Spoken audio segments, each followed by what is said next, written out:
Good morning KG class. Let's start our English work alphabet blending, जिसमें आपको alphabet blend करना आपको सिखाएंगे। नेक्स्ट 2 अल्फाबेट स्टार्ट करते हैं। फोनिक साउंड 2 अल्फाबेट्स, इसमें 2 अल्फाबेट्स की आपको ब्लेंडिंग सिखाएंगे। यू है, यू की क्या साउंड होती है? अ। एन की क्या साउंड होती है? न। अ न, अ न, अन।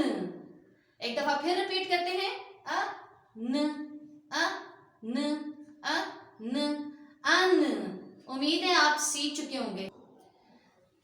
अब हम phonic sound 3 alphabet with un start करते हैं। अन के साथ स्टार्ट करते हैं।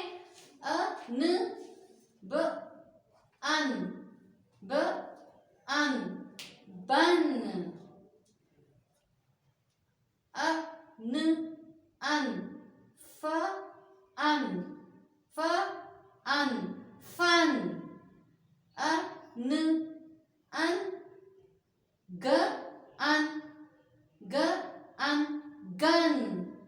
अ न, अन, र, अन, र, अन, रन।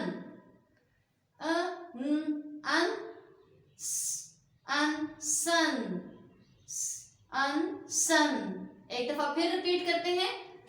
बन, फन, गन, रन, सन। उम्मीद है आप इसको सीख चुके होंगे। अल्लाह हाफिज।